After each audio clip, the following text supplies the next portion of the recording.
देखिए अजीजान मोहतरम, आप लोग तारीफ के काबिल हैं और अल्हम्दुलिल्लाह मुफ्ती मारूफ साहब ने भी इस प्रोग्राम को अपने शादी के ताल्लुक से कराया है और दुनिया वालों को ये सबक दिया है।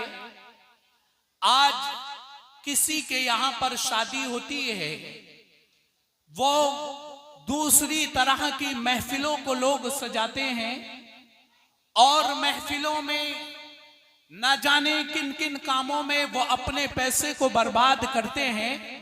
लेकिन याद रखो इस्लाम के चाहने वालों, ये दुनिया वाले आज तुम्हें जिस तरीके के माहौल में ढालने की कोशिश कर रहे हैं, मुफ्ती मारूफ साहब ने ये दिखा दिया कर कर लोगों, अगर शादी का माहौल हो तो भी अल्लाह को खुश करना चाहिए और अगर घर के अंदर किसी बच्चे की पैदाइश का माहौल हो तो भी बोलो अल्लाह और उसके रसूल को खुश करना चाहिए। बेशक बेशक, सुभान अल्लाह।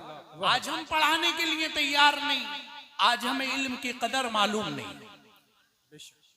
एक शायर कहता है कि इस राज से वाकिफ हैं ये जमाने वाले, इस राज से वाकिफ हैं ये जमाने वाले और सबसे आला है दुनिया में मोहम्मद के घराने वाले। बेशक बेशक, सबसे आला है दुनिया में मोहम्मद के घराने वाले और मिट गए, मिटते हैं, मिट जाएंगे वल्लाह मेरे हुसैन तेरे नाम को मिटाने वाले। और लगाते हैं नारा ये ईमान वाले, लगाते हैं नारा ये ईमान वाले कि मोहम्मद हमारे बोलो बड़ी शान वाले। अजीजान मोहतरम, कुरान करीम की जिस आयत करीमा की तिलावत की है, अल्लाह तबारक व तआला ने सूरे मुल्क के अंदर इस कुरान करीम की आयत को नाजिल फरमाया, कुल इन्नमल इल्मु इंदल्लाह, इल्म का बदला तुम्हें अल्लाह के पास मिलेगा। इल्म का बदला तुम्हें अल्लाह के पास मिलेगा। आज तुमने कुछ दुनिया वालों को देखा नहीं है, अलिफ का मखरज याद नहीं होगा, अलिफ का मतलब भी याद नहीं होगा और फिर कहते हैं कि इमाम साहब में साहब ये कमी है। आज तुम्हें बताऊं इल्म वालों की कदर क्या होती है। खुदा की कसम, एक आलिम अगर बाहर से आ रहा है, आज उसको हमने 10,000 20,000 रुपए देकर किसी आलिम को बाहर से बुलाया, बुलाने के बाद में वो आया, चंद मिनट तुम्हें कुछ अपनी बात तकरीर और मनकबत की सुना कर चला गया, तुम्हें उसकी फिक्र मालूम होती है, तुम्हें उसकी कदर मालूम होती है। जो रोजाना सुबह से लेकर शाम तक 5 वक्त रब की बारगाह में ले जाता हो, तुम्हें उसकी कदर मालूम नहीं होती।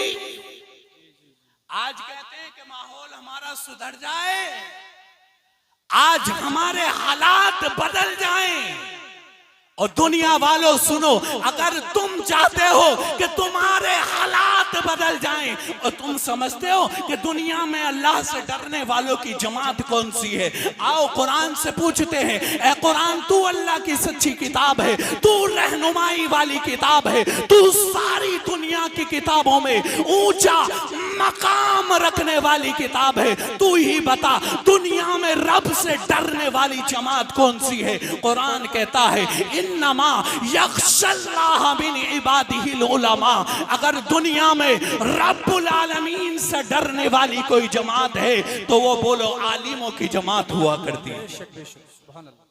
आओ हुजूर की हदीस सुनाओ, सरकार मदीना सल्लल्लाहु ताला अलैहि वसल्लम फरमाते हैं, अल्लाह की कसम दिल पे लिख लो, तमाम उलमाए किराम के दरमियान खड़े होकर कह रहा हूं, और ऐसा नहीं है कोई ऐसे मन गढ़ंत बात आप लोगों के समातों के हवाले नहीं है। मेरे हुजूर फरमाते हैं, सरकार मदीना सल्लल्लाहु ताला अलैहि वसल्लम फरमाते हैं, और दुनिया में रहने वालों सुनो, और दुनिया के इंसानों सुनो, आज मेरे दीन के रहमर अगर दुनिया में इस दीन दीन की रहबरी किसी को करनी है, आलिमों को करनी है। और जिसके दिल में आलिम की मोहब्बत नहीं है, उसके दिल में बोलो रसूल की भी मोहब्बत नहीं है। और खुदा की कसम, जिसके दिल में इन आलिमों की, इमामों की मोहब्बत है, वो दुनिया में भी कामयाब, और बोलो अल्लाह आलिमों के सदके में उसे आखिरत में भी कामयाबी अता फरमाए। बेशक बेशक बेशक। सुभान अल्लाह सुभान अल्लाह। बहुत आज पता नहीं नमाज मुकम्मल दुरुस्त याद नहीं होगी,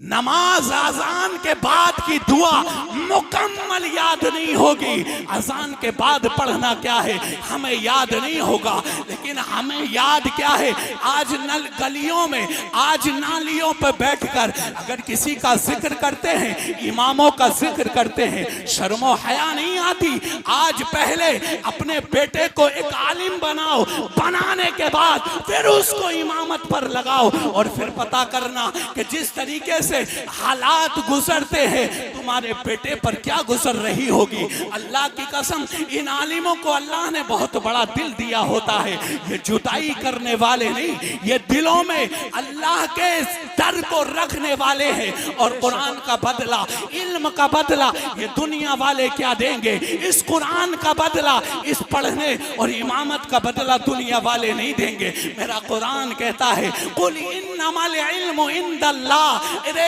इल्म का बदला तुम्हें बोलो अल्लाह के पास मिलेगा। वाह वाह सुभान अल्लाह। इल्म का बदला बोलो तुम्हें, ऊंचा बोलिए अल्लाह के पास मिलेगा। मेरे अजीजों, इस नियत से कभी ये ख्याल मत करो अगर बेटे को हाफिज कुरान बनाना है, कुरान बना लीजिए, हाफिज कुरान बना दीजिए, इमाम बना दीजिए। अल्लाह की कसम, मुफ्ती मारूफ साहब की तरह अपने बेटे को मुफ्ती बना लीजिए, बड़ा इनामो किराम इनको तो अल्लाह के यहाँ मिलेगा, इनके वालिदैन को भी मिलेगा। बोलिए सुभान अल्लाह, इनके वालिदैन को भी मिलेगा। लेकिन कुछ लोग ये समझते हैं, और एक हालात और बताऊं, आखिरी बात मेरी सुने, देखिए वक्त भी इतना नहीं है, जितना वक्त दिया था ना उतने ही वक्त में अपनी बात को रखूंगा। आजकल हम लोग, अल्लाह पाक का शुक्र और एहसान है, और अल्लाह का घर हम सबको देखना नसीब हो। बोलिए अल्लाह का घर। एक शायर कहता है कि तख्त देता है ताज देता है, सुभान अल्लाह। तख्त देता है ताज देता है, जिसकी आदत हो देना जमाने को खिराज देता है, जिसकी आदत हो देना जमाने को खिराज देता है। और खुदा शाहिद है वो बाजार लगता है मदीने में, खुदा शाहिद है वो बाजार लगता है मदीने में, जो मिलता नहीं दुनिया में वो मिलता है बोलो मदीने में। अल्लाह हम सबको मदीने की हाजिरी नसीब फरमाए। लेकिन हालात को देखिए कि हज करना बोलो इबादत का काम है।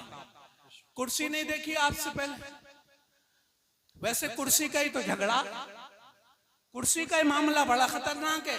वैसे आप लोगों ने आज से पहले भी देखी होगी, लेकिन मेरे अजीजों, हज करना बोलो सवाब का काम है। बोलिए हज करना सवाब का काम है।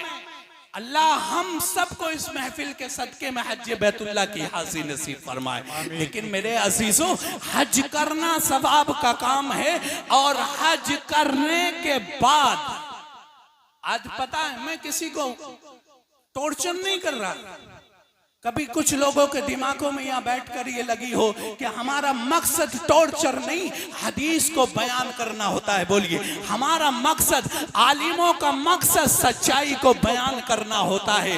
मेरे अजीजों, अगर कोई हाफिज कुरान बनकर गुनाह के रास्ते पर चलने लगे तो कुरान का बोलो कसूर नहीं है। बोलिए कुरान का कसूर।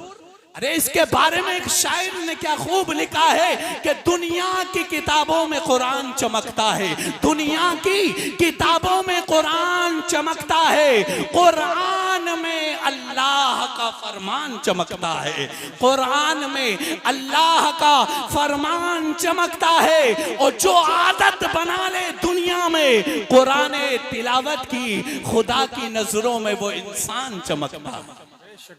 मेरे अजीजों, हज करना सवाब का काम है। अल्लाह के घर को देख के आना सवाब का काम है। और हदीस पाक में यहाँ तक कि लिखा है कि जब हज कर कर बंदा वापस आता है तो वो बिल्कुल गुनाहों से पाको साफ कर दिया जाता है, उसके गुनाहों को मिटा दिया जाता है। लेकिन होता क्या है, वो ये समझते हैं कि अब तो लाइसेंस मिल गया। क्या हो गया? अब मिल गया लाइसेंस।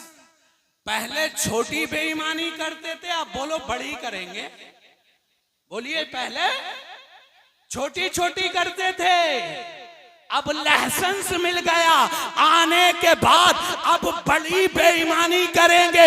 हज को गए, अल्लाह के मुकद्दस घर में गए, हुजूर की बारगाह में गए। और दुनिया वालों, तुम्हें होना तो ये चाहिए था कि अल्लाह के घर से आए हो, हुजूर के मदीने से आए हो।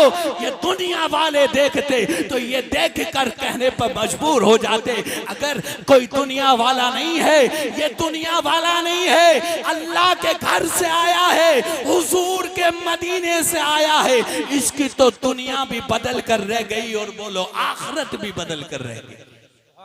अब क्या होता? नहीं, ऐसा नहीं करेंगे। हज कर कर आए, आने के बाद में मेरे अजीजों जब कर कर आए, फिर तो ऐसा एक हमें लाइसेंस मिल गया। अब तो जो मन में आएगी बोलो वो करेंगे। बोलिए, हज को बदनाम करेंगे। लोगों, हज को बदनाम करने वाले हज कर कर आए और उसके बाद में शराब पीने वाले हज तो करे आए, उसके बाद शराब पीते हैं। कसूर हज का नहीं है, कसूर बोलो हज का नहीं है, इस इंसान का है। इससे ये पता चला, अगर ये जायज कमाई से हज करने के लिए जाता, अल्लाह इसकी जिंदगी को भी बदल देता, दिल को भी बदल देता। पता लगता है पता नहीं किस तरीके के पैसे से कर कर आया है। लेकिन मेरे अजीजों, जब हज जाओ ना तो फिर ऐसा दिल पाको साफ लेकर आओ। उसकी कबूलियत की 3 निशानियां हैं। हज कबूल होने की 3 निशानी है। सबसे पहली तो यह है कि इंसान गुनहगार था, हज कर कर आया, बोलो गुनाह छोड़ दिए। बोलिए, गुनाह। हज करने गए, पहले गुनाह करते थे, लेकिन वहां से आए, उस गुनाह को फिर हाथ नहीं लगाया, फिर उस गुनाह की तरफ पलटे नहीं, बोलो हज कबूल हो गया। बोलिए, हज कबूल हो गया। दूसरी निशानी ये है कि बेशरा थे, बाशरा हो गए। यानी चेहरे पे दाढ़ी नहीं थी, शरीयत का लिबास नहीं पहनते थे, हज कर कर आए, बोलो शरीयत में ढल गए। शरीयत में ढले और ढलने, 1 मिनट में बात खत्म, 1-2 मिनट में। कुछ बातें दिल की होती है ना, वो दिल में नहीं रहनी चाहिए, दिल की बात बाहर हो जानी चाहिए। दूसरी बात, मेरे अजीजों, हज करने के लिए गए और वहां से जब हम बेशरा थे, बाशरा होकर आए। तीसरी बात मेरे अजीजों हमारी, देखो हज कबूल करने की ये है कि पहले जिन गुनाहगारियों में, जिस मामले में, और तीसरा मसला ये है कि बेनमाजी थे, हज करके आने के बाद बोलो 5 वक्त के नमाजी हो गए। बोलिए, 5 वक्त के नमाजी हो गए, तो बोलो हज कबूल हो गया। आखिरी शेर सुने, मोहब्बत से बोले सुभान अल्लाह। एक शायर कहता है कि जुल्फे देखी हैं नजरों ने, घटा देखी है, जुल्फे देखी हैं नजरों ने, घटा देखी है। लुट गया जिसने भी मोहम्मद की अदा देखी है, लुट गया जिसने भी मोहम्मद की अदा देखी है। और अपने चेहरे को छुपाना ना ऐ मेरे आका, अपने चेहरे को छुपाना ना ऐ मेरे आका। और बाद मुद्दत के हम जैसे मरीजों ने शिफा देखी है। अल्लाह पाक मुझे भी, आपको सबको इन बातों पर अमल करने की तौफीक अता फरमाए। कहने सुनने में कोई गलती हो, अल्लाह उसे माफ फरमाए। एक बार कलमा तय्यबा पढ़ लें, ला इलाहा इल्लल्लाहु मुहम्मदुर रसूलुल्लाह व आखिरु दावाना अनिल हम्दुलिल्लाहि रब्बिल आलमीन। अस्सलामु अलैकुम व रहमतुल्लाह।